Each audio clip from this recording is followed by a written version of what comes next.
We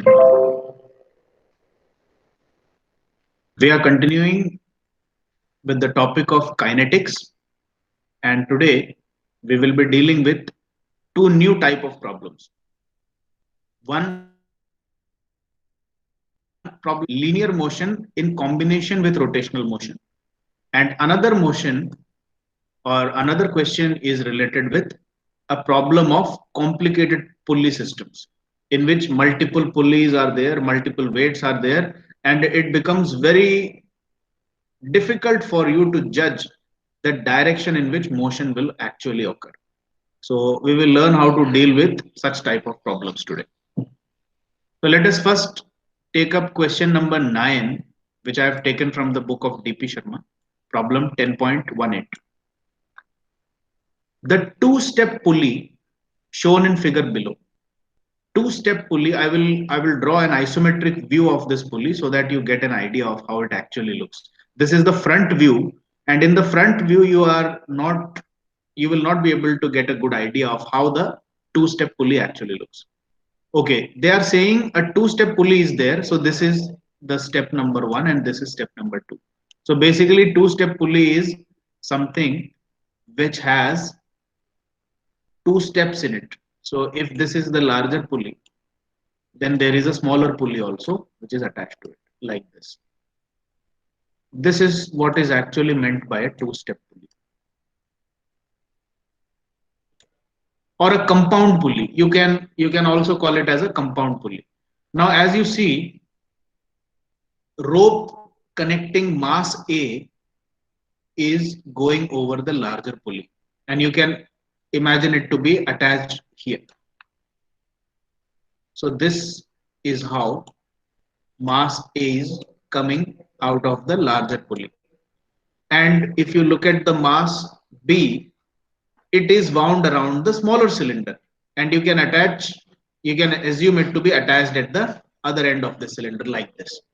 So this is how the second mass is coming from the opposite side. Okay, mass B is coming from this side and mass A is coming from this side. So they will be trying to rotate the pulley, the compound pulley, in opposite direction. Did you understand the configuration of mass A and mass B? First of all, tell me that. कैसे compound पुली के ऊपर आपने ए और B को बांध रखा है, ये क्लियर हुआ कि नहीं हुआ? ये बी का जो धागा है वो इधर आया और यहाँ पर आपने इसको पिन कर रखा है ऐसे. क्लियर हो गया? Yes, sir. Now let us see what they are asking us to do.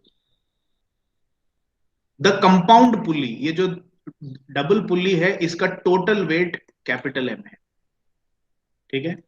Otherwise, in any previous problem that we have done that pertained to a pulley and mass system, pulleys were always considered as massless. ठीक है? तो अगर pulley का मास नहीं है तो आपकी पूरी जो न्यूटन्स लॉ का जो एक्सप्लेनेशन है वो सिर्फ इन मासेस के ऊपर आकर के टिक जाता है और इसके ऊपर कोई मतलब ही नहीं रह जाता अपने को. लेकिन जैसे ही आपने पुल्ली को मास दे दी, now D'Alembert's principle and Newton's law are also applicable on the pulley, and that is what we are going to learn today. कि अगर पुल्ली पर भी मास आ जाए तो आपकी जो न्यूटोनियन मैकेनिक्स है वो अब रोटेशन पे अप्लाई करनी पड़ेगी, क्योंकि पुल्ली ऊपर नीचे नहीं जा रहा, राइट लेफ्ट में मूव नहीं कर रहा. पुल्ली क्या कर रहा है? सिर्फ इस पॉइंट के अबाउट प्योर रोटेशन कर रहा है. और प्योर रोटेशन में अगर मास को कंसिडर किया जाता है तो इनर्शिया लिया जाता है मास की जगह, वेलोसिटी की जगह पे एंगुलर वेलोसिटी लिया जाता है और एक्सेलरेशन की जगह एंगुलर एक्सेलरेशन लिया जाता है. So basically what you will be learning through this exercise is how to take Newtonian mechanics in rotation, and in doing so you have to replace displacement in linear motion by displacement in angular motion theta. Velocity in linear motion will be replaced for rotational motion by omega. Acceleration in linear motion will be replaced in rotational motion by angular acceleration alpha. Similarly, force in linear motion or rectilinear motion has to be replaced by torque. Generally some textbooks represent torque by the symbol, the Greek symbol tau, and sometimes they represented by capital T. But in this case, capital T we will be using for tension. Instead of T, you can also use capital M, because a torque is nothing but a moment. So instead of writing T or tau, if you want, you can make use of capital M also. But here we will be confusing ourselves more, because capital M is given as the mass of the compound pulley. So we will neither take M, neither take T to represent torque. We will take tau to represent torque.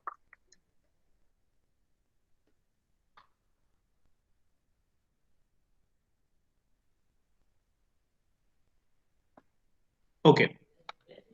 Now, so this is the replacement in rotational motion that you have to make, and the Newtonian mechanics will remain the same. But before starting the problem, let me tell you how Newtonian mechanics in rotation comes into effect. For linear motion, by applying the second law of Newton, you can say that the summation of all the forces acting on a body must be equal to the mass of the body multiplied by acceleration of the body. This is Newton's second law for linear or translational motion. How do you state the same Newton's second law? See, Newton's second law is not going to change. If an object is rotating instead of moving in a straight line, Newton's law does not change. The only thing that you have to do is you have to apply the same law in the context of rotation. So what do? You replace your F by writing torque. So you say that the summation of all the torques acting on the body must be equal to the product of, instead of mass, you will take moment of inertia. And instead of acceleration, you will take angular acceleration alpha. So this is Newton's second law for linear motion, and this is Newton's second law for rotary motion. That is the only thing that you need to understand in excess of what you have already understood about solving problems in kinetics. तो kinetics में जैसा मैंने कहा था कि बस एकमात्र ये फॉर्मूला है जो कि आपको सीखना है और इसको लगाना आना चाहिए. तो अगर रोटरी मोशन आ जाए तो आपको नया क्या सीखना है कि लीनियर में जो summation F is equal to M A है उसकी जगह summation tau is equal to I alpha लगाना है, बस और कुछ नहीं है. So let us see how we can apply it, and let us see what is required by here by the problem setter. Derive a formula for the downward acceleration of the falling weight A. अच्छा, अब इन्होंने बड़े confidence से ये भी कह दिया. अच्छा देखें, A का वेट मास कितना है, स्मॉल m है. B का मास कितना है, वो भी स्मॉल m है. तो A और B तो सिर्फ नाम हो गए, मास तो दोनों के सेम है. ठीक है. अच्छा, अब मेरे को एक बात और बताना. मास A को बड़े पुल्ली से नीचे लटकाया गया है. ठीक है, ये तो हो गया स्मॉल मास m. अब उसके बाद एक छोटा पुल्ली बनाया, इसको साथ में अटैच किया और छोटे पुल्ली से लटका के नीचे एक और मास को लटका दिया, वो भी मास m है.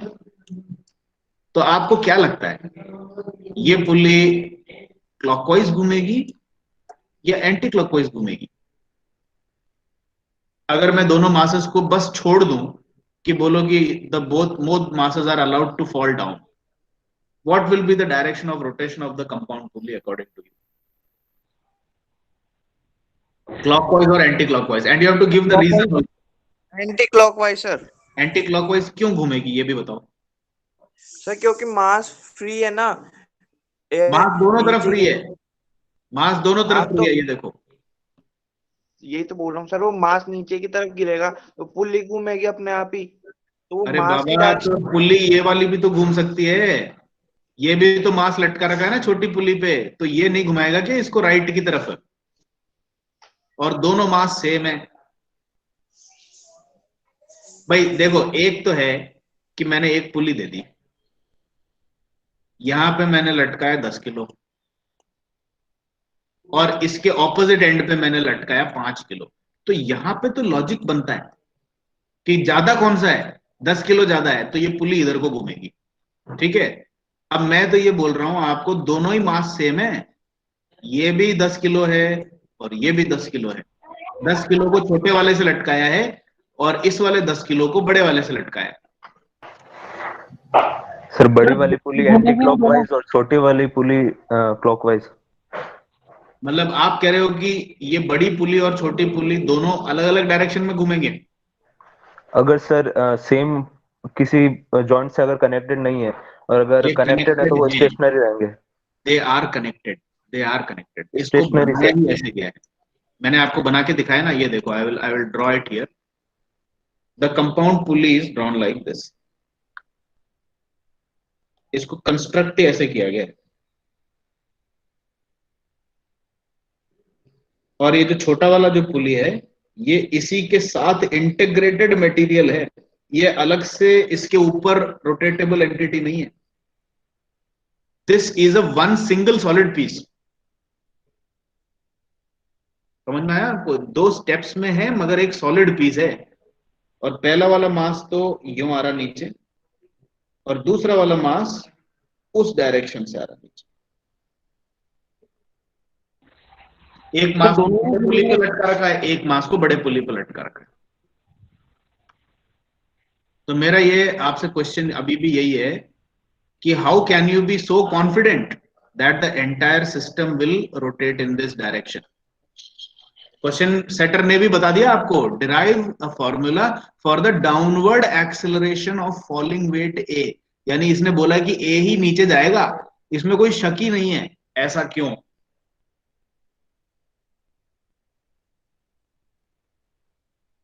अब चलो, इसका रीजन आप नहीं बता पा रहे तो मैं बताता हूं। सबसे पहले ये बताओ टॉर्क क्या होती है?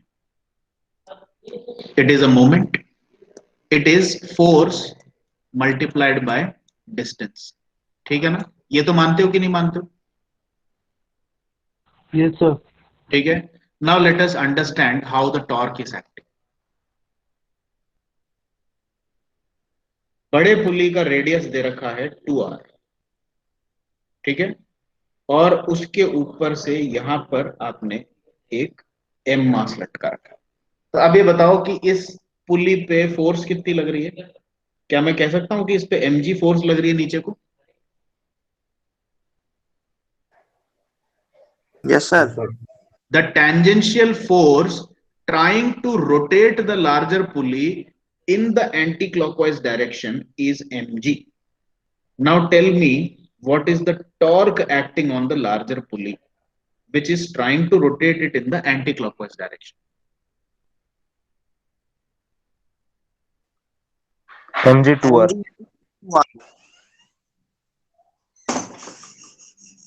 The torque acting on the larger pulley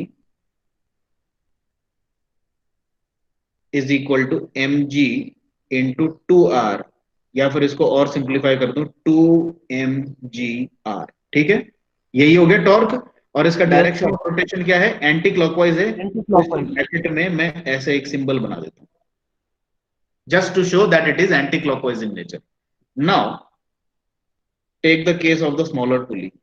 larger pulley तो वही है और स्मॉलर पुली इसके साथ चिपकी हुई है, और अब स्मॉलर पुली से नीचे को वापस से एक m मास लटका रखा है। तो इस धागे पर भी mg वेट ही नीचे को एक्ट करेगा, लेकिन इस वाले पुली का रेडियस कितना है? स्मॉल r है। ये देख लो प्रॉब्लम में। The smaller pulley has a radius small r, the larger pulley has a radius 2r। ठीक है, अब मेरे को ये बताओ, what will be the torque acting on the smaller pulley? mgr। It is mgr. What is the direction of rotation of this torque? Clockwise or clockwise. anti-clockwise? It is clockwise. Clockwise. ठीक है, अब आप इन दोनों torques को compare करो। ये देखो, ये जो टॉर्क है 2mgr, वो इस पूरे कंपाउंड पुली को एंटी क्लॉकवाइज घुमाने की कोशिश कर रही है, और ये जो टॉर्क है mgr, वो इस पूरे कंपाउंड पुली को क्लॉकवाइज घुमाने की कोशिश कर रही है। तो अब बताओ कि कौन से डायरेक्शन में घूमेगी ये? Anti clockwise. Anti clockwise direction में ही घूमेगी, क्योंकि एंटी क्लॉकवाइज डायरेक्शन में टॉर्क ज्यादा है। ये है इसका लॉजिक। ठीक है, अब समझ में आ गया कि क्यों कॉन्फिडेंस के साथ में क्वेश्चन पेपर सेटर ने ही आपको ये बोला कि मास है तो नीचे ही जाएगा। क्यों? क्योंकि इन दोनों टॉर्क्स के चलते पुल्ली का ओवरऑल जो इफेक्टिव रोटेशन होगा वो एंटी क्लॉकवाइज ही होना पड़ेगा। इट इज कंपल्सरी, क्योंकि इस साइड पे जो टॉर्क लग रही है वो ज्यादा है और इधर जो टॉर्क लग रही है वो कम है। लेकिन अगर आप फोर्सेस को कंपेयर करो तो फोर्सेस दोनों mg हैं। इस धागे पर भी फोर्स mg है और इस धागे पर भी फोर्स mg है, लेकिन ये धागे सेंटर से अलग अलग डिस्टेंस पर लोकेट होने के कारण इनके कारण जो टॉर्क जनरेट होगा वो अलग अलग है, और जिस दिशा में टॉर्क ज्यादा होगा उसी दिशा में रोटेशन होगा। इस कारण से मास ए नीचे को ही जाएगा और मास बी ऊपर को उठेगा। यहां तक पूरा कॉन्सेप्ट क्लियर हो गया क्या आपको? Yes sir. ठीक है, अब अपन को क्या करना है, the question paper is saying कि भाई इस पुल्ली का मास आप कैपिटल एम ले लो, ए का मास स्मॉल एम है, बी का मास भी स्मॉल एम है, and now what do we have to do. अच्छा, एक और चीज दे रखी है, the radius of gyration of the pulley block is K. तो एक इंफॉर्मेशन और दे रखी है, the radius of gyration is K. Radius of gyration के देने से फटाक से आपको एक इंफॉर्मेशन और मिल जाएगी। क्या इंफॉर्मेशन मिली कि अगर मेरे को कहीं पर जरूरत पड़े कि इस पुली ब्लॉक का मोमेंट ऑफ इनर्शिया निकालने की, तो मैं सीधे सीधे कह दूंगा कि मास कितना है, कैपिटल एम है, रेडियस ऑफ जायरेशन कितना है, के है, तो एम के स्क्वायर जो होगा वो moment of inertia of the compound pulley होगा। This is 100% sure.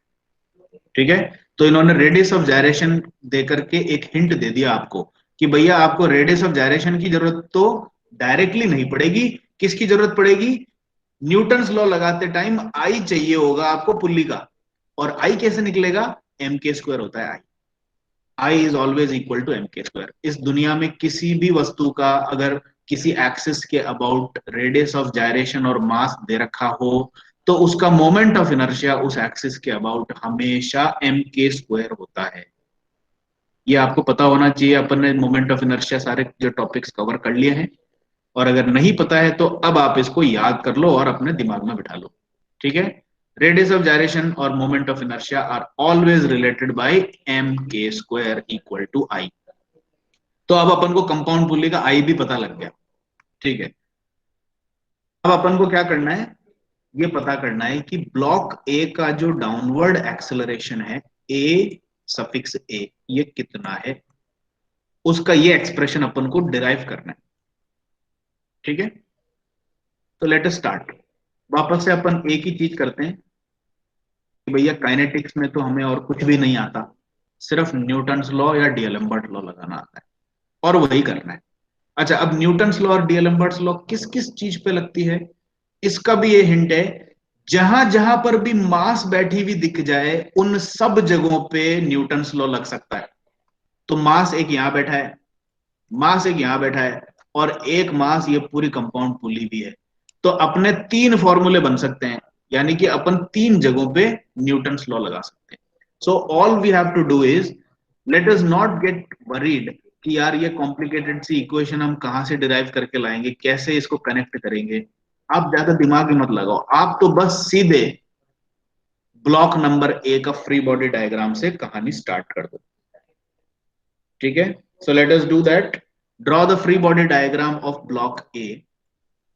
मैं एक फ्री बॉडी डायग्राम बनाता हूं, आप बताना सही है क्या। ठीक है, इसका मास m है, ऊपर को टेंशन T लग रही है, मुझे नहीं पता कितना है, मैं इसको T ऑफ A लिख देता हूं क्योंकि ये A ब्लॉक पे लगने वाली टेंशन है। नीचे को जो फोर्स लगेगी वो तो मास इंटू स्मॉल g ही लगेगी, इसमें कोई शक नहीं है। और चूंकि अपन ने लॉजिक यूज करके ये पता कर लिया कि acceleration is in the downward direction, अब इस पे न्यूटन्स लॉ लगाओ। आप लगाओ, मैंने फ्री बॉडी डायग्राम बना दिया, अगले वाले का फ्री बॉडी डायग्राम भी आप बनाओगे और न्यूटन्स लॉ भी आप ही लगाओगे। This is block A. Apply Newton's law on this and construct the equation of motion.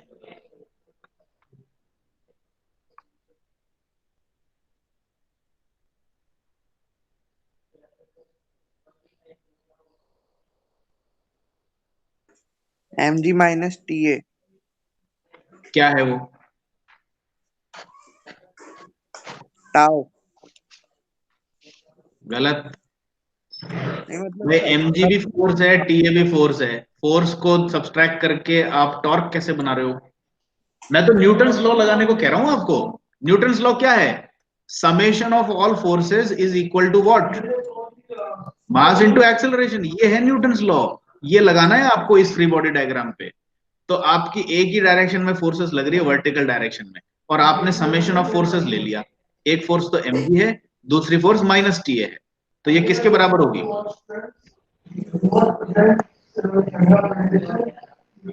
बताओ। इट इज m इंटू ए। इसमें इतना क्या कंफ्यूजन हो गया भाई? यही तो करते आ रहे हैं अभी तक अपन। न्यूटन्स लॉ में m इंटू ए को equal to summation of forces लगाना है, ठीक है। और अब इसमें मैं एक्सेलरेशन को a ऑफ a लिख देता हूं, क्योंकि ये ब्लॉक A का एक्सेलरेशन है, ठीक है। तो ये पहली इक्वेशन तैयार हो गई अपने पास। इसको अपन एक जगह पे स्टोर कर लेते हैं। mg minus TA is equal to m है, नीचे ले लेते हैं। m into a of a is equal to mg minus TA। Noted, ठीक है। First equation. Now moving on, block number B का बनाओ अब आप। इसका मास m है, नीचे को mg लगेगा। FBD बनाना है पहले, न्यूटन्स लॉ लगाने से पहले FBD, ठीक है। और ऊपर को जो टेंशन लग रही है, ये पता नहीं अपन को कितनी है, तो अपन इसको TB ले लेते हैं, ठीक है। Let us take it as TB। Acceleration इसका ऊपर को है कि नीचे को है? सर ऊपर। इसका एक्सेलरेशन ऊपर को है, क्योंकि आपकी पुल्ली जो है वो एंटी क्लॉकवाइज घूमेगी। तो एंटी क्लॉकवाइज घूमते टाइम ये ब्लॉक बी को ऊपर को ले जाएगी, ठीक है। तो एक्सेलरेशन इसका अपने को पता नहीं है, तो इसको एक्सेलरेशन ऑफ बी कर लेते हैं। भाई ये मत गलती कर देना कि इन दोनों का एक्सेलरेशन सेम होगा, हो ही नहीं सकता। बड़ा चरखे से जब आप धागे को लपेटोगे तो वो तेजी से ऊपर नीचे होगा, और छोटे चरखे से जब धागे को लपेटोगे तो वो धीरे नीचे ऊपर नीचे होगा। तो इसीलिए एक्सेलरेशन ऑफ बी और एक्सेलरेशन ऑफ ए अलग अलग है। अपन सिर्फ इतना जानते हैं कि इसका एक्सेलरेशन ऊपर को होगा, लेकिन ये नहीं पता कि कितना होगा, ठीक है।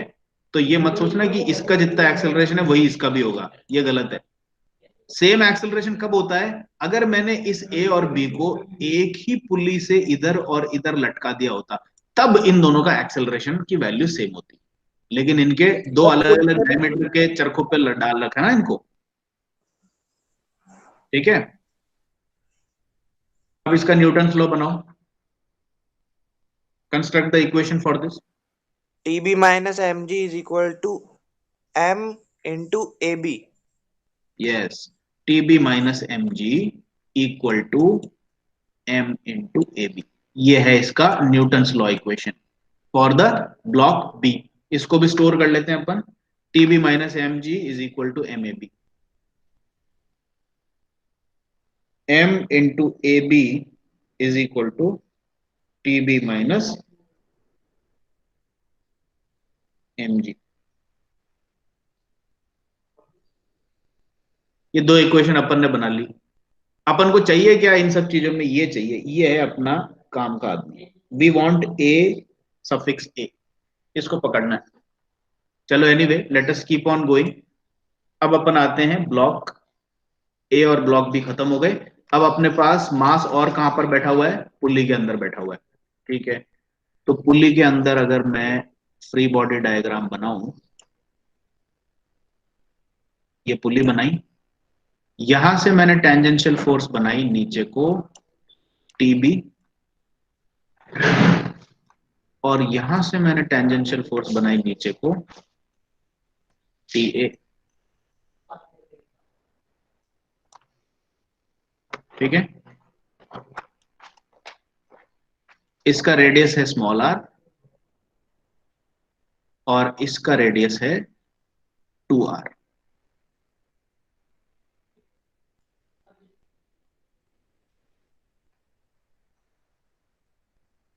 इसका बनाओ अब आप Newton's law. Please remember that you have to construct the Newton's law for rotation now, because this is a rotary object, and instead of taking the mass you consider that I is the moment of inertia of the entire pulley block। तो कैसे बनाएंगे? Summation F equal to m into A होता है आपका Newton का second law. तो इसमें कैसे बनेगा? Summation of all the torques must be equal to I into alpha. इस तरीके से बनेगा आपका। तो बनाओ, इस पे कौन कौन सी टॉर्क एक्ट कर रही है सेंटर के अबाउट, उसका डायरेक्शन और वो ये सारी चीजें लेकर के। अब सबसे पहले तो ये बताओ, जैसे अपन ब्लॉक के लिए एक्सेलरेशन डिसाइड करते थे उसी तरीके से अपन इसकी रोटरी एंगुलर एक्सेलरेशन बोलेंगे कि भाई ये रोटेशन में इस डायरेक्शन में एक्सेलरेट कर रही है। तो अब इस डायरेक्शन की जो टॉर्क होगी वो तो पॉजिटिव होगी और इसके उल्टे डायरेक्शन की जो टॉर्क होगी वो नेगेटिव होगी, ठीक है। तो क्या मैं समेशन ऑफ टॉर्क के लिए, देखो टॉर्क क्या होता है? Force into perpendicular distance. तो पहली फोर्स है टीबी और उसकी परपेंडिकुलर डिस्टेंस सेंटर से कितनी है? Small R. तो बताओ टॉर्क कितना हो गया? TB into small R. TB into R. Positive torque लू इसको या नेगेटिव टॉर्क लू? नेगेटिव। ये नेगेटिव होगा, क्यों? क्योंकि आपके एंगुलर एक्सेलरेशन के ऑपोजिट में है ये, ठीक है। ओके, अब नेक्स्ट दूसरी और कौन सी टॉर्क एक्ट कर रही है इस पे? अब 2r की परपेंडिकुलर डिस्टेंस पर टी ए टेंशन एक्ट कर रही है। तो टॉर्क कितना हो गया? T A into 2r। ये पॉजिटिव टॉर्क है कि नेगेटिव टॉर्क है? पॉजिटिव। सर पॉजिटिव ये है। पॉजिटिव है। तो ये देखो, इस पे पूरी पुली ब्लॉक पे दो फोर्सेस लग रही थी और उनके कारण दो टॉर्क जनरेट हो रही थी। तो मैंने इन दोनों टॉर्क्स का समेशन ले लिया। ये तो आपकी न्यूटन लॉ का समेशन ऑफ टॉ हो गया, इक्वल टू पुली ब्लॉक का आई जो है वो अपन ने पहले ही डिसाइड कर लिया था कि अगर इसका मास m है और radius of gyration small k है तो आई कितना हो जाएगा? वैसे अपन को यहां पर रखना है आई इंटू एल्फा, लेकिन एल्फा, चलो एल्फा नहीं, आई की वैल्यू क्या होगी? एम के स्क्वायर होगी, ठीक है। अब एल्फा की बात अपन थोड़ा सा आगे करते हैं। पहले मैं इन इन क्वांटिटीज को ले जाकर के स्टोर कर लेता हूं। तो मैं ये कह रहा हूं 2ta इंटू आर, मैं एक बार लिख के फिर दिखाता हूं आपको, minus TB into R must be equal to M K square into alpha. अब ये इक्वेशन देखो आप, ये इक्वेशन हो गई। This is application of Newton's law on the third body, ठीक है। अब देखो आपके पास कौन कौन सी चीजें अननोन है। अपन को इसमें ए सफिक्स ए चाहिए, तो अपन को क्या करना पड़ेगा? किसी ना किसी तरीके से टी ए को रिप्लेस करना है, किसी ना किसी तरीके से टी बी को और इसको रिप्लेस करना है। अब देखो इसका रिलेशनशिप कैसे डेवलप करना है। अपन को ए चाहिए, इक्वेशन कितनी है, और ये देखो कि इन तीनों के कलेक्शन में कौन कौन सी चीजें नोन है और कौन कौन सी चीजें अननोन है। अपन कभी भी किसी क्वांटिटी को तभी सॉल्व कर सकते हैं with the help of a set of equations when the number of unknowns is at least equal to the number of equations। तो अपन ये देखें कि क्या हमारी नंबर ऑफ अननोन्स और नंबर ऑफ इक्वेशंस सेम है क्या। अभी देखें कौन कौन सी अननोन है आपके पास। स्मॉल m तो गिवन है, स्मॉल g पता है। नंबर ऑफ अननोन्स को अगर मैं कैलकुलेट करूं तो a सफिक्स a तो निकालना है, मुझे नहीं पता। टेंशन इन रोप ए नहीं पता, ए सफिक्स बी नहीं पता, टेंशन इन रोप बी नहीं पता। और क्या नहीं पता मुझे? चलो 4 चीजें हो गई, ठीक है, और बाकी सारी चीजें पता है। एल्फा अभी अपन को पता लग जाएगी कि कैसे करना है, ठीक है। There are 4 items that we do not know. A नहीं पता, ए बी नहीं पता, टी ए नहीं पता, और टी बी नहीं पता। और इक्वेशन कितनी है अपने पास? 4 अननोन है और 3 इक्वेशन है, तो इसको सॉल्व ही नहीं कर सकते अपन। भाई अपने पास जितने हथियार थे सब लगा लिए अपन ने। अपने को पास एक ही हथियार है काइनेटिक्स के अंदर, and that is Newton's law. We have applied it and we found that we are unable to solve it because there are 4 unknown quantities and only 3 equations. तो अब अपन एक काम करेंगे, इसमें से कुछ चीजों को एलिमिनेट करने की कोशिश करेंगे। कैसे? अब इसके लिए आपको थोड़े से काइनेमेटिक्स के रोटेशन के कॉन्सेप्ट्स पता होने चाहिए। कैसे? अगर एक सर्कुलर डिस्क एल्फा की एंगुलर एक्सेलरेशन से रोटेट कर रहा है, ठीक है, ये ध्यान से सुनना आप। If a disc is rotating with an angular acceleration of alpha and the disk has a radius of small r, what will be the value of tangential acceleration a? इसका आंसर आप दीजिए मुझे। अगर एल्फा एंगुलर एक्सेलरेशन है, r इसका radius है, तो इस पॉइंट पे, ये जो पॉइंट है, let me show you the point, this point, इस पॉइंट का लीनियर एक्सेलरेशन कितना होगा? ये किसी को पता है क्या? It is R alpha. ये सेम चीज अगर आपसे मैं ऐसे पूछता, ये सेम रिलेशन है, इसको याद रखना है आपको, कि अगर एक डिस्क है जिसकी एंगुलर वेलोसिटी ओमेगा है और उसका रेडियस आर है, व्हाट इज द टेंजेंशियल और linear velocity at this point, then you would have responded v is equal to R omega. उसी तरीके से एक्सेलरेशन भी है, the linear acceleration a is always equal to radius times the angular acceleration alpha, ठीक है। अब इसमें पते की बात क्या होती है, कभी भी अगर आप एक सर्कुलर डिस्क लेते हो और सेंटर से अलग अलग डिस्टेंस पे खड़े हो जाओ, आप ये पूछो कि भाई ये ओमेगा की, सॉरी, एल्फा या एल्फा की एंगुलर एक्सेलरेशन से एक्सेलरेट कर रही है, तो अगर आप ये पूछो कि यहां पर मैंने पॉइंट लिया, इसका एल्फा कितना है, तो आंसर आएगा एल्फा ही है। मैंने बोला चलो डिस्क के अंदर एक पॉइंट लिया, बोला कि इसका एल्फा कितना है, यहां पर भी एल्फा है। अच्छा और अंदर चले जाऊं, इसका एंगुलर एक्सेलरेशन कितना है, ये भी एल्फा है। लेकिन अगर एक डिस्क लेकर के, अगर आप डिस्क लेकर के मेरे से ये पूछो कि यहां पर लीनियर एक्सेलरेशन कितना है, तो आपको जवाब मिलेगा आर एल्फा, क्योंकि ये पूरे लीनियर डिस्टेंस आर है। अगर आप ये पूछो कि अच्छा हाफ ऑफ रेडियस पे ये जो पॉइंट है, ये कितनी लीनियर एक्सेलरेशन से नीचे को ट्रेवल कर रहा है, तो इसका आंसर आएगा r/2 अल्फा, ठीक है। इसका मतलब क्या हो गया कि डिस्क की अलग अलग पॉइंट पे लीनियर एक्सेलरेशन तो अलग है, लेकिन एंगुलर एक्सेलरेशन हर पॉइंट पे कॉमन होता है, ठीक है। ये चीज कॉन्सेप्ट समझ में आ गई क्या आपको? Angular acceleration is constant for the entire disk, but the linear acceleration depends on the radial distance of that point from the center. ये देखो, इस पॉइंट पे अल्फा तो वही था, उसको आर से मल्टीप्लाई किया, इस पॉइंट पे अल्फा वही था लेकिन उसका डिस्टेंस कितना है, r/2 है, तो acceleration is r/2 into alpha, ठीक है। ये कॉन्सेप्ट क्लियर हुआ क्या आपको? ये बताओ पहले मुझे।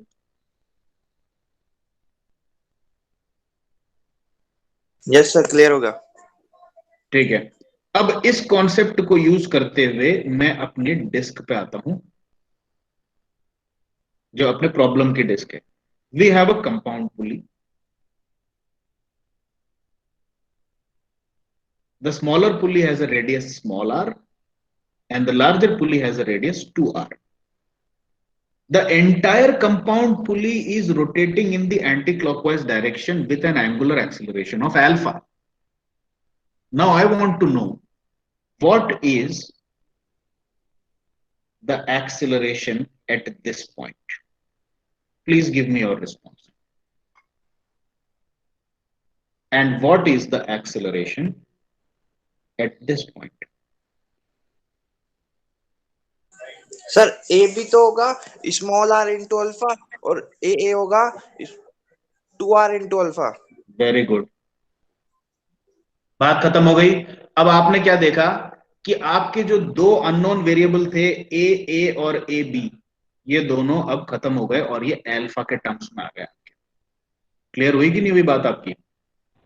Yes sir. ठीक है, तो अब मैं ये कहूं कि मेरे अननोन कितने हैं, तो अब मेरा अननोन जो है वो ए नहीं रहा, अब मेरा अननोन हो गया 2r इंटू अल्फा कितना है, और दूसरा अननोन कितना हो गया A B r into alpha कितना है. लेकिन अब इन दोनों को मैं दो थोड़ी मानूंगा, मेरे को सिर्फ अल्फा ही तो पता करनी है. तो कुल मिलाकर के मैं ये कहूंगा कि अब मेरे को सिर्फ अल्फा बता दो. समझ में आ गई बात? अल्फा कितनी है, टीबी कितनी है और टीए कितनी है. अब तीन अननोन हो गए. So in all of this equations replace wherever you find a suffix a with 2r alpha, and wherever you see a suffix b replace it with r alpha. ठीक है, अब आपके पास में तीन इक्वेशन हो गई और तीन अननोन हो गई. अब इनको सॉल्व करके अपना दिमाग लगाओ, जगलिंग करो और फाइनली ट्राई करो कि आपको यह आंसर मिले. मैंने आपको पूरी मैकेनिक्स समझा दी है. अब इन तीन इक्वेशंस को सॉल्व करना तो एक इंजीनियरिंग छात्र से मैं एक्सपेक्ट कर ही सकता हूं, मेरा ये मानना है. कर सकते हो क्या आप? आपके पास तीन इक्वेशन आ गई और अब आपकी तीन अननोन रह गई. अब देखो चार अननोन नहीं है, अब इसमें तीन अननोन है, अल्फा, टीए और टीबी. और इन तीन इक्वेशंस को यूज करते हुए आपके लिए एक एक्सरसाइज में छोड़ रहा हूं, self exercise. Find the value of A suffix ए. अगर आपने अल्फा निकाल ली किसी तरीके से, ठीक है, टी और टीबी को एलिमिनेट कर देना है आपको, किसी भी तरीके से टी और टीबी को एलिमिनेट करो और ए सफिक्स ए की वैल्यू पता करने की कोशिश करो. ये आनी चाहिए आपका answer. You should get this answer. ठीक है, और अगर आपको नहीं मिले तो ये सॉल्व एग्जांपल है, डीपी शर्मा में प्रॉब्लम 10.18 में जाएं. लेकिन मैं ये चाहता हूं कि आप लोग खुद इसको सॉल्व करें. तो आपके पूरे कॉन्सेप्ट्स क्लियर हुए क्या? हमने रोटेशन में न्यूटन्स लॉ लगाया, हमने वेरिएबल्स को एलिमिनेट करना सीखा और पुरानी काइनेमेटिक्स की इक्वेशंस को भी थोड़ा रिवाइज कर लिया, किस तरीके से एंगुलर एक्सेलरेशन और लीनियर एक्सेलरेशन का रिलेशनशिप होता है, ये सारी चीजें क्लियर कर ली. Now all that remains for you to solve is try to use your mathematical intuition and logic to solve these three equations and find the value of a suffix a. It should come out equal to this expression. करोगे अपने आप? यहां तक तो clear हो गया?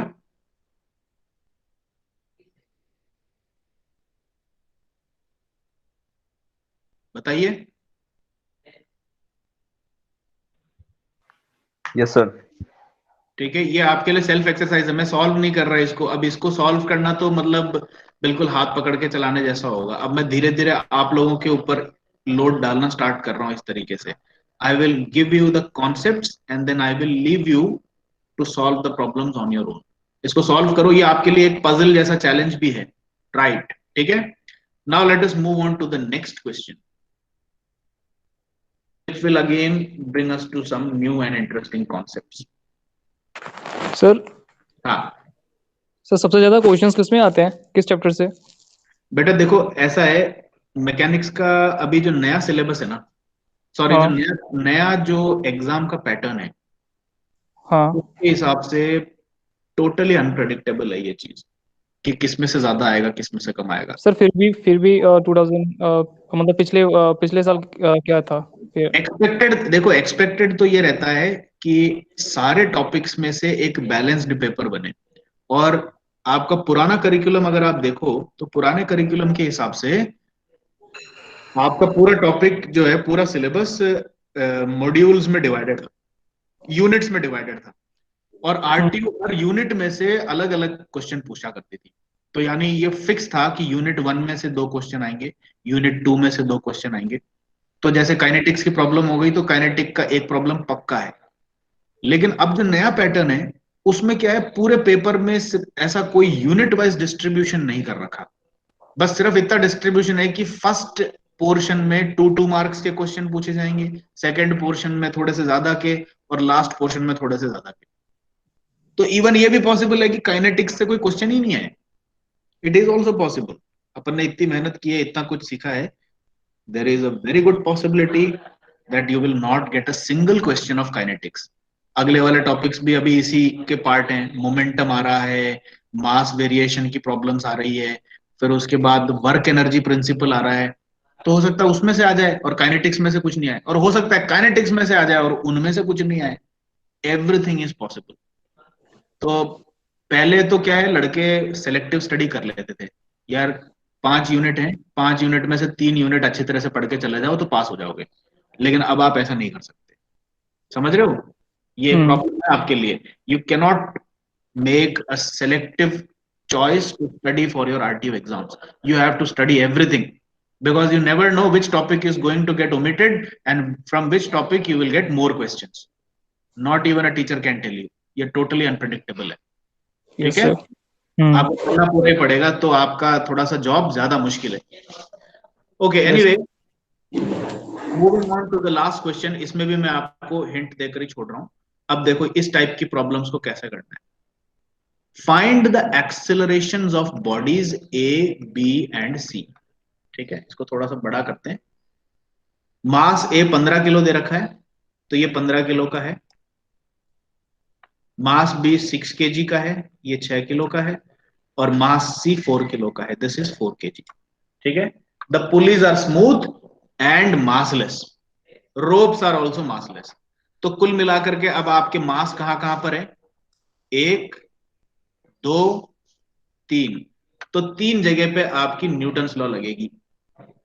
ठीक है, जहां जहां मास है वहीं वहीं न्यूटन्स लॉ लगेगी। जहां मास नहीं है वहां पर भी न्यूटन्स लॉ लगा सकते हैं, उसका एक ट्रिक अपन अभी सीखेंगे। ठीक है, but anyway, let us try to see कि हमने जो कुछ सीखा है उससे अपन इसकी एक्सेलरेशन निकाल सकते हैं। सिंपल क्वेश्चन है, ये पुली ऊपर से फिक्स्ड सरफेस से लटकी हुई है। इस पुली के इधर तो 15 किलो लटका दिया और इस तरफ एक दूसरी पुली लटका दी, और इस पुली पे यहां 4 किलो लटका दिया, यहां 6 किलो लटका दिया। अब आप इसको देख करके करेक्ट गेस कर सकते हो क्या, कौन सा मास ऊपर चढ़ता हुआ दिखेगा, कौन सा मास नीचे आता हुआ दिखेगा अगर मैं इसको रेस्ट से रिलीज कर दूं तो? It becomes a very very complicated scenario. ठीक है, क्यों ऐसा कॉम्प्लिकेटेड है?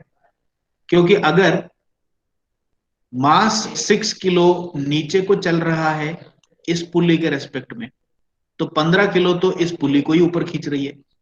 तो एक बाहर खड़े हुए आदमी को मास बी जो है ये कुल मिला के नीचे जाता हुआ दिखेगा कि ऊपर जाता हुआ दिखेगा? आप भी नहीं गेस कर सकते, मैं भी नहीं गेस कर सकता।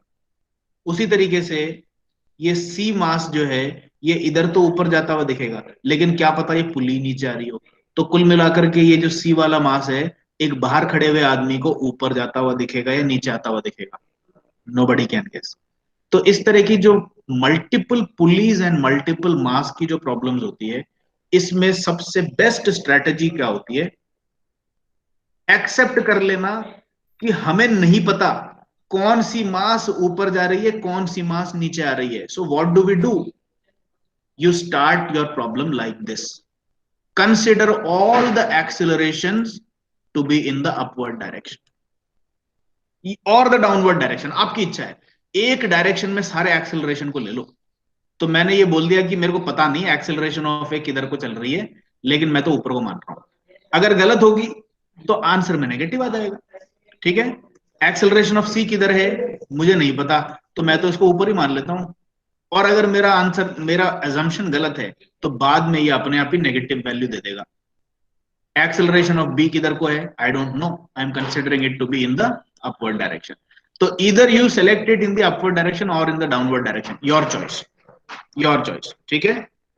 अपने को नहीं पता, अपने को निकालना यही है, फाइंड द एक्सेलरेशंस, यानी कि ए बी और ए सी, तीन क्वांटिटीज आपको निकालनी है कि अगर इस पुली सिस्टम को रेस्ट से रिलीज कर दिया जाए तो with respect to a third observer standing outside the system, या फिर with respect to this fixed point, what will be the value of acceleration of A, acceleration of B and acceleration of C, ये निकालना है अपने को। Masses दे रखी हैं, ये 15 किलो है, ये 6 किलो है, 4 किलो है।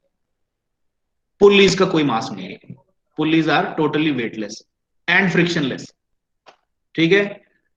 अगर फ्रिक्शन होती तब तो फिर एक्सेलरेशन का मान निकालने के बाद हमें वापस से कैलकुलेट करना पड़ता, अगर नेगेटिव आ जाती तो। लेकिन चूंकि इस पूरे सिस्टम में कहीं पर भी फ्रिक्शन नहीं है, तो इसलिए एक चीज तो शर्तिया रूप से पक्की है कि अगर आपकी एक्सेलरेशन की वैल्यूज नेगेटिव आ जाती है तो आपको एक्सेलरेशन दोबारा नहीं निकालना, सिर्फ एक्सेलरेशन को डिक्लेयर कर देना है कि वैल्यू तो यही रहेगी, बस इसका डायरेक्शन जो मैंने माना था इसको उल्टा कर लो, अब आंसर आ गया।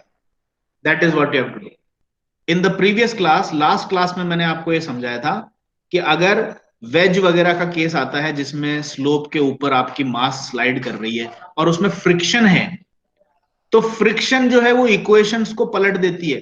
तो इसलिए अगर एक्सेलरेशन की वैल्यू नेगेटिव आती है तो फ्रिक्शन के प्रेजेंस में अगर नेगेटिव आई है तो आपको फिर फ्री बॉडी डायग्राम दोबारा बनानी पड़ेगी और दोबारा बना करके उसकी एक्सेलरेशन दोबारा निकालनी पड़ेगी।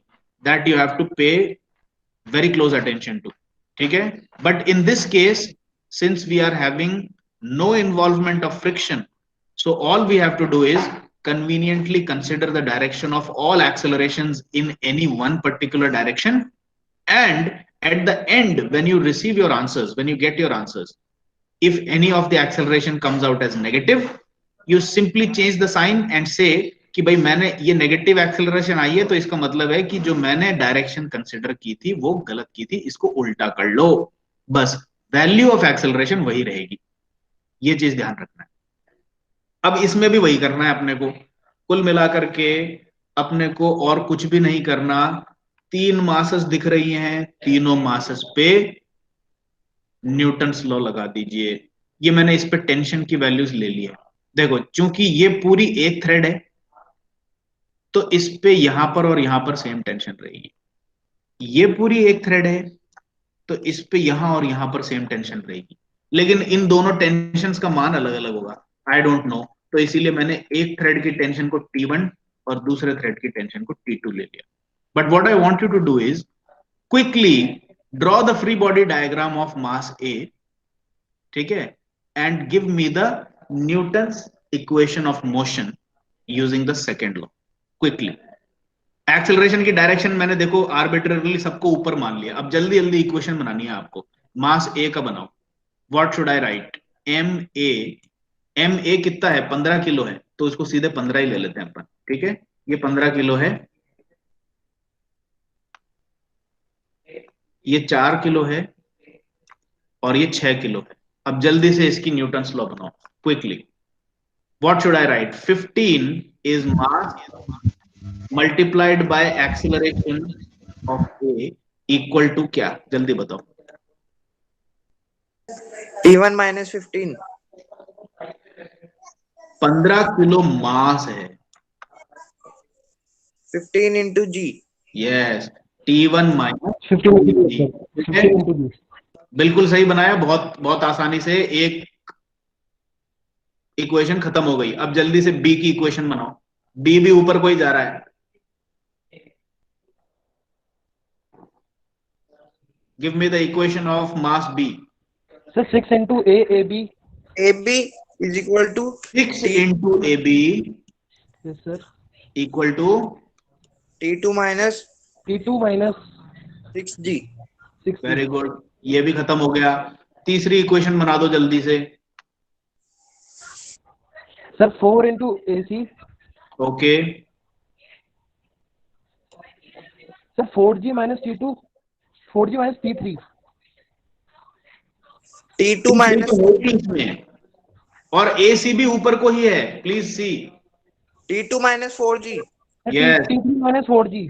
यस, T2 माइनस 4G, ये बन गई आपकी इक्वेशंस तीनों। न्यूटन्स लॉ तो यही खत्म हो गई, समझे? आपको निकालनी है ए ए, ए बी, ए सी, ठीक है। अब वापस से अपन उसी सिचुएशन पे आ गए। आपको टोटल तो 3 इक्वेशंस हैं आपके पास, और अननोन कितने हैं? अननोन की क्वांटिटीज में यहां पर लिखता हूं। ए अननोन है, ए बी अननोन है, ए सी अननोन है, T1 अननोन है, T2 अननोन है। टोटल अननोन कितने हो गए? 5. 5 अननोन, और इक्वेशन कितनी है? 1 2 3, ठीक है। तो अब करना क्या है, कुछ ना कुछ ऐसी एडिशनल इंफॉर्मेशन और लॉजिक लगानी है जिससे कि किसी किसी तरीके से तीन तीन वेरिएबल रह जाएं बस। यानी कि T1 और T2 को किसी तरीके से तो एलिमिनेट करना ही है। But let us right these equations neatly in a place. मैं एक बार इसको लिख करके नीटली आपको अलग से देता हूं। 15AA equal to T1 minus 15G. Second equation is 6AB equal to T2 minus 6G, and 4AC equal to T2 minus 4G. ये देखो आप, these are the 3 equations that we have right now. Equation number 1, equation number 2, equation number 3, and eventually we have to find the values of AA, AB and AC. ये पता करनी है, जो अभी नहीं पता कर सकते क्योंकि 5 अननोन्स हैं। अब देखो पहली चीज, सर हाँ पूछो। सर ये कांस्टेंट मोशन है तो सर इसमें वो सर इक्वेशन फाइंड करने के लिए summation of T dot A equal to 0 भी तो कर सकते हैं ना। Summation of T dot A is equals to 0। T not A, sir T dot A dot product of tension and अगर होगा टेंशन एंड एक्सेलरेशन। नहीं नहीं नहीं नहीं नहीं, ऐसा नहीं कर सकते आप। ऐसा क्यों कर रहे हो? इतना कॉम्प्लिकेटेड क्यों बना रहे हो? आप तो सिर्फ इतना देखो कि भाई न्यूटन मैकेनिक्स आती है आपको, और डॉट प्रोडक्ट और ये सारी चीजें मतलब। अब देखो मैं आपको एक बहुत सिंपल चीज बता रहा हूं।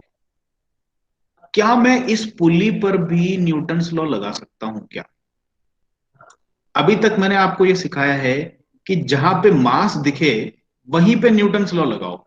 लेकिन अब अपन एक चतुराई करने जा रहे हैं कि अगर किसी चीज का मास 0 है तो उस पे न्यूटन्स लॉ लगाने में दिक्कत क्या है? मास को 0 ही तो रखना है, ठीक है। तो अब देखो, I am applying Newton's law on the second pulley, this pulley. ऊपर को फोर्स कितनी लग रही है? इसको T1 फोर्स से खींचा जा रहा है। नीचे को 2 बार T2 लग रही है, सही है ना? इस धागे पर भी T2 है, इस धागे पर भी T2 है। डू यू एग्री और नॉट? और इसका मास कितना है? Mass of pulley, let us से MP, and it is equal to 0. We know it is equal to 0, but since it is a physical object, can I not make the Newton's law for it? तो मेरे को पता नहीं है, ठीक है? मैं ये मान लेता हूं कि ये पुल्ली ऊपर जा रही है, नहीं पता मेरे को, इसका एक्सेलरेशन A ले लेता हूं। इसका न्यूटन्स लॉ जरा जल्दी से बना के बताओ मुझे। T1 is equal to 2T2. MP into A equal to T1 minus 2T2 लिख सकता हूं क्या मैं? Yes, sir. अब इस इक्वेशन में MP की वैल्यू को 0 सब्स्टिट्यूट करो। Yes, sir. 0 इंटू A हो गया 0। Equal to 2T2. Eventually I get T1 equal to 2T2। ये आ गया ना आपके पास?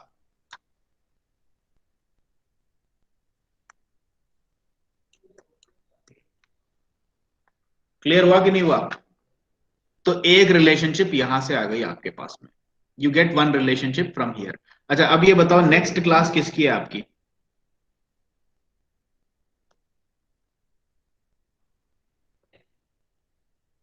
नेक्स्ट क्लास दिनेश सर की। दिनेश सर की है ना? दिनेश उनकी नहीं होने वाली है सर, हाँ वो 12 बजे से लेने वाले हैं। वो 12 बजे दे रहे हैं, तो अभी आपका मैं अगर 5-10 मिनट एक्स्ट्रा ले लूं तो कोई दिक्कत नहीं है ना? No sir, carry on please. ये प्रॉब्लम मैं खत्म करना चाहता हूं ताकि अगले में अपन नया टॉपिक स्टार्ट कर सके, ठीक है? So we can conveniently finish it. So please stay with me for 5 to 10 extra minutes. इसको अच्छी तरह से समझ के फिनिश करते हैं अपन, ठीक है? पूरा तो नहीं कराऊंगा, सॉल्व मैंने यहाँ पर नीचे कर रखा है, इसको पूरा सॉल्व कर रखा है, ठीक है? तो आपको पूरा सॉल्यूशन तो यहाँ पर ही मिल जाएगा, इसी नोट्स में ही मिल रहा है। मैं सिर्फ आपको लॉजिक समझा करके छोड़ दूंगा। अब देखो वापस से अपन अपनी इक्वेशंस के सेट पे चलते हैं। मेरे को एक नई रिलेशनशिप मिल गई, T1 is equal to 2T2, and we have understood one more thing कि नॉन मास ऑब्जेक्ट्स पर भी अगर फोर्सेस अवेलेबल हो रही हो तो वहां पर भी आप न्यूटन्स लॉ लगा सकते हैं, बस मास को 0 रख देना, तो उससे भी यूजफुल रिलेशन निकल के आ जाती है अपन को कई बार।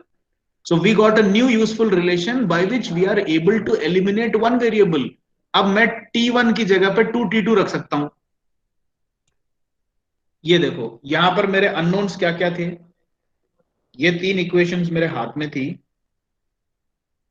और मेरे अननोन्स थे AA, AB, AC, T1, T2। 5 variables में से मैंने एक वेरिएबल को एलिमिनेट कर दिया। कैसे किया?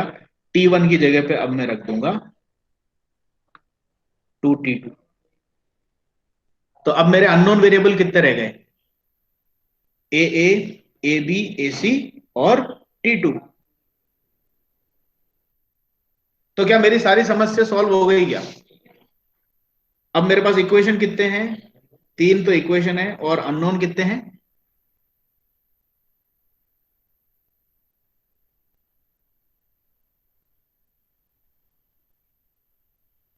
भाई देखो, T1 की जगह पे मैं अब 2T2 रख देता हूं ना।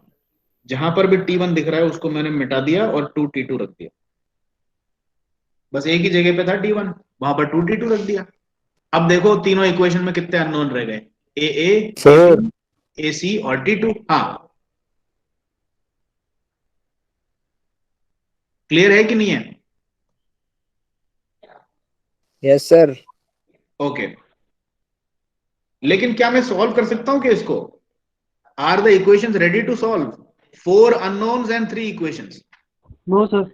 अभी भी नहीं कर सकता, नो सर। अभी भी नहीं कर सकता। तो इसका मतलब अब वापस से मेरे को इस फिगर को रिविजिट करना पड़ेगा, and I have to find some way out कि क्या कोई दूसरा रिलेशनशिप है क्या। अब इसमें देखो रिलेशनशिप जो है एक्सेलरेशन के टर्म्स में निकल के आती है, और यहां पर आपकी एक बहुत इंपॉर्टेंट लर्निंग, एक्सेलरेशंस की रिलेशंस कैसे आती है? By always considering the constants of the length of thread. मैं ये कह रहा हूं ए मास ऊपर जा रहा हो चाहे नीचे जा रहा हो, ये पुल्ली ऊपर जा रही हो चाहे नीचे जा रही हो, सी और बी मास ऊपर जा रहे हो नीचे जा रहे हो, कैसे भी हो, can I say that at any given instant of time the total length of this rope and the total length of this rope are always constant? क्या ये कह सकता हूं कि नहीं कह सकता हूं? Yes sir. है ना? इस लॉजिक को यूज करके देखो, पुलिस के प्रॉब्लम में जब भी कॉम्प्लिकेटेड पुलिस की प्रॉब्लम आती है, then you will always get some useful result by comparing the total length of the rope. अब देखो, अब इस फिगर पे आओ। ये जो फिगर है ये प्रॉब्लम का पार्ट नहीं है, ये मैंने कंस्ट्रक्ट किया है अलग से, ठीक है? अब इसको कंस्ट्रक्ट कैसे करना है? किसी भी एक फिक्स्ड डेटम को सिलेक्ट कर लो। जैसे कि ये जो पुल्ली है, इस पुल्ली का जो सेंटर है ये ना तो ऊपर जा रहा है ना नीचे आ रहा है, ये फिक्स है। तो मैंने इस लाइन को फिक्स्ड डेटम ले लिया, और आपकी जितनी भी मूवेबल एंटिटीज हैं उन सब की डिस्टेंस इस फिक्स्ड डेटम से ले ली। तो ये लिया, ए का डिस्टेंस है XA, डी मैंने इस पुल्ली का नाम दे दिया, इस पुल्ली की डिस्टेंस है XD, सी मास की डिस्टेंस है XC, और बी मास की डिस्टेंस है XB। यहां तक ले लिया। अब देखो डिस्टेंसेस हमेशा ऐसे ही लेनी है, ये बहुत इंपॉर्टेंट है। You have to select a fixed datum which is not moving in the system. देखो इस पॉइंट को छोड़ के बाकी नीचे के सारे पॉइंट मोशन में है, ठीक है? तो इसलिए ऐसा पॉइंट लेना है जो मोशन में नहीं है, और उसके रेस्पेक्ट में उन सारी पॉइंट्स की डिस्टेंस लेनी है जो कि मोशन में है। जैसे ये पुल्ली खुद भी ऊपर नीचे जा रहा है तो इसकी डिस्टेंस ले ली, ए मास मूव कर रहा है, सी मास मूव कर रहा है, बी मास मूव कर रहा है, इन सबकी डिस्टेंस ले ली। अब ये काम करने के बाद मैं, तो हाँ बोलो। सर ये ऊपर वाला पुल्ली भी तो मूव हो रहा है ना? ऊपर वाला पुल्ली सिर्फ रोटेट हो रहा है, वर्टिकल डायरेक्शन में मूव नहीं हो रहा ना। फिक्स है ना? हाँ ये पुल्ली ऊपर फिक्स है ना, ये देखो, ये धागा इधर आया, इस सेंटर पे इसने पकड़ रखा है, तो ये पुल्ली सिर्फ रोटेट हो रही है, वर्टिकल डायरेक्शन में इसका मोशन नहीं है। और अपन एक्सेलरेशंस जो कंसीडर कर रहे हैं वो किस डायरेक्शन में है, वर्टिकल डायरेक्शन में ही है ना।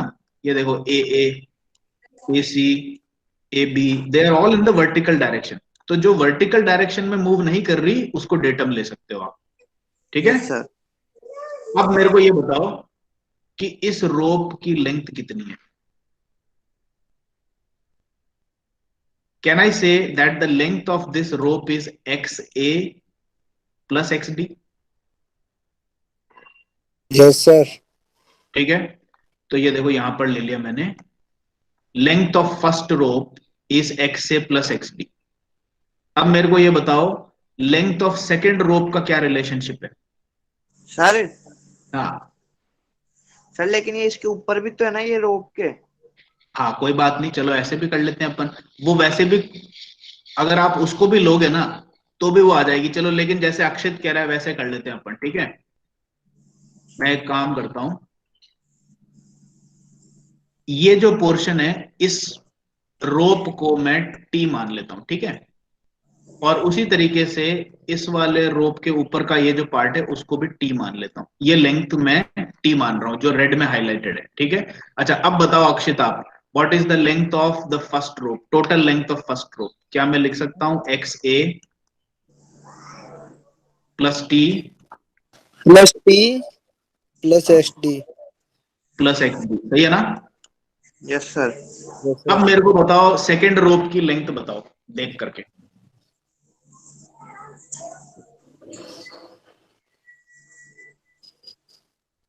सर ये सी और डी के बीच में कोई डिस्टेंस नहीं ले रखी क्या? Sir x c minus x D. Logic बनाओ आप, देखो ये आपको थोड़ा सा दिमाग लगाना पड़ेगा इसमें, इस रोप की लेंथ निकालने के लिए। X c minus x D. Yes बिल्कुल सही। X c minus x D करने से ये लेंथ आ गई मेरे पास, ये देखो ये लेंथ आ गई। अब उसमें टी और ऐड कर दो। अब मैंने यहां से यहां तक की रोप की लेंथ ले ली, अब बाकी की लेंथ कैसे लूंगा बताओ। X b minus x c. X b minus x D,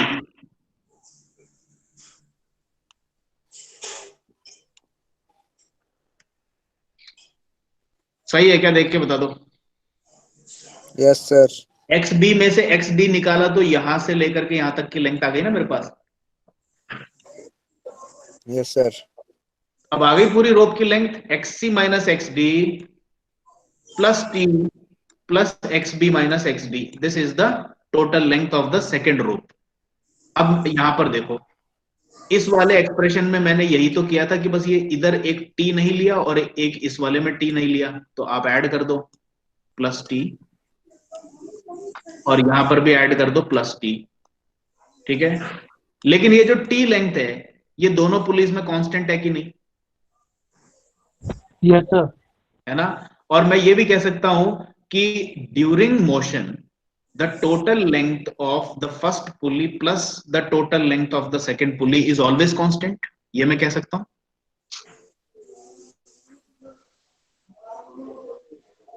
क्या ये एग्रीएबल रिजल्ट है क्या। फर्स्ट पुली की टोटल लेंथ और सेकंड पुली की टोटल लेंथ को अगर मिलाया जाए तो पुलीज के मोशन के दौरान हमेशा कांस्टेंट ही है, क्योंकि लेंथ ऑफ रोप तो चेंज ही नहीं हो रही ना। टोटल लेंथ ऑफ रोप इधर से कम होगा तो इधर बढ़ेगा, इधर से कम होगा तो इधर बढ़ेगा, लेकिन टोटल लेंथ ऑफ रोप तो कांस्टेंट ही रही है ना। नहीं समझ में आया। सर आ गया सर, सही है। सही है ना। अब देखो हाँ सर। इस इक्वेशन में ये जो प्लस टी यहां था और प्लस टी यहां था, ये जो इतना सा टोपी सा जो पार्ट है जो अक्षित ने बताया कि इसको नहीं लिया था, ये भी कांस्टेंट है। कभी भी पुल्ली के ऊपर से रोप इधर चल रही हो चाहे इधर चल रही हो, इतना सा पार्ट तो रोप पुल्ली के ऊपर हमेशा ही मिलेगा आपको। तो स्मॉल टी भी कांस्टेंट हो गई। तो अगर स्मॉल टी कांस्टेंट है तो ये प्लस टी और प्लस टी को 2t बना करके मैं राइट साइड में कांस्टेंट के साथ में माइनस कर दूं। Yes sir. तो ये कांस्टेंट माइनस 2t खुद भी एक कांस्टेंट हो गया ना। Yes sir. तो अब मेरे को बताओ कुल मिलाकर के ये जो रिलेशनशिप है ये फाइनली वैलिड हो गई कि नहीं हो गई? यस सर, हो गई। हो गई ना। अब इसको क्या करने का है, इसको सॉल्व करो, ऐड करो। एक्स ए, ये क्या हो जाएगा, x A plus x B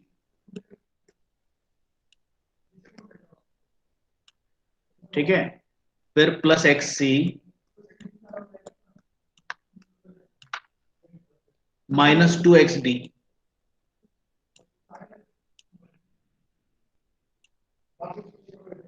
sorry minus xd।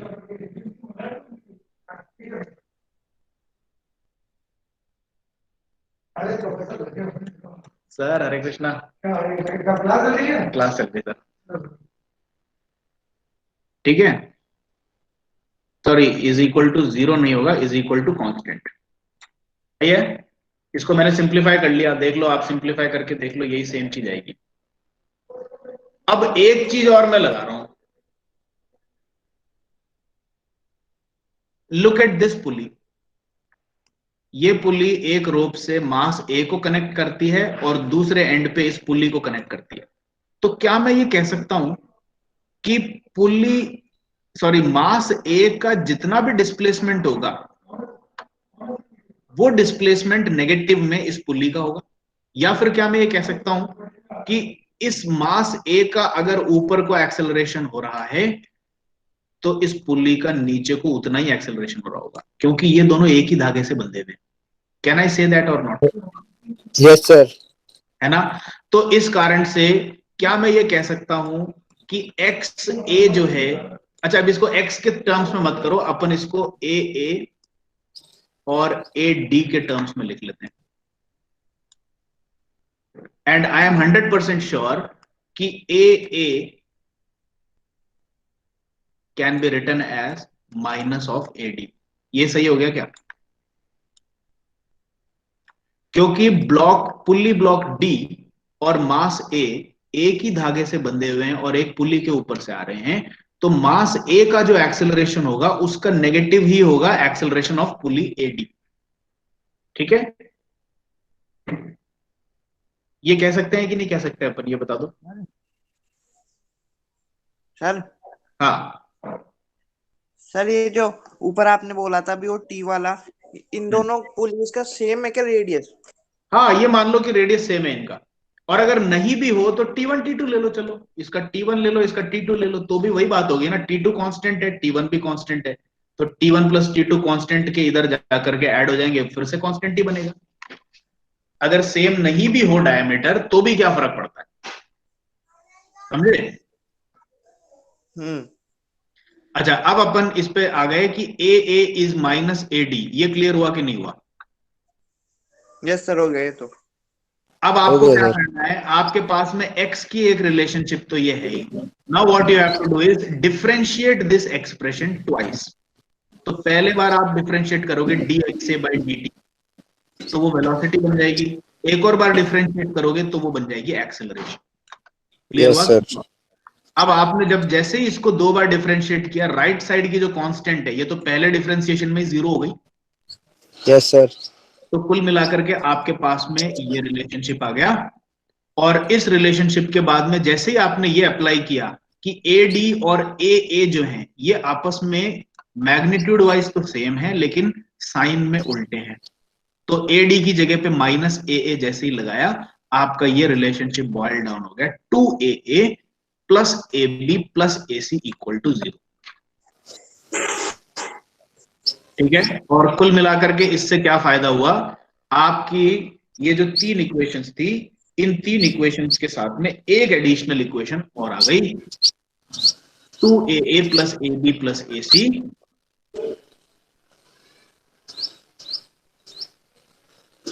equal to 0. This becomes equation number 4. अब आप अपनी प्रॉब्लम को देखोगे तो आपके पास में 4 इक्वेशंस आ गई हैं, उसमें 3 तो एक्सेलरेशंस हैं और एक T2 है. अब आप बाकी की प्रॉब्लम इसमें से देख करके समझ सकते हैं. जो आगे मैंने सॉल्व किया हुआ वो सिर्फ सब्स्टिट्यूशन है कि किस तरीके से 4 इक्वेशन आ गई और 4 अननोन वेरिएबल आ गए आपके पास, और उसमें से ए बी और ए सी निकालने हैं आपको. Now you can do it. तो इस पूरी प्रॉब्लम में कुल मिलाकर के आपकी जो पूरी मेहनत थी वो इसी पे सेंटर्ड थी कि 4 वेरिएबल के लिए 4 इक्वेशन कहां से बना के लाएं. बस यही थी आपकी प्रॉब्लम. ठीक है, क्लियर हो गया कि नहीं हो गया? ये इक्वेशन कैसे आई थी? Yes sir. Yes sir. ठीक है, थोड़ा सा कॉम्प्लिकेटेड प्रॉब्लम मैंने इसीलिए लिया ताकि आपको ये पुल्ली की प्रॉब्लम बिल्कुल अच्छी तरह से क्लियर हो जाए. Now you try to solve it. ये इसका सॉल्यूशन इसमें दे रखा है. ठीक है, now I will let you go. Let me take the attendance.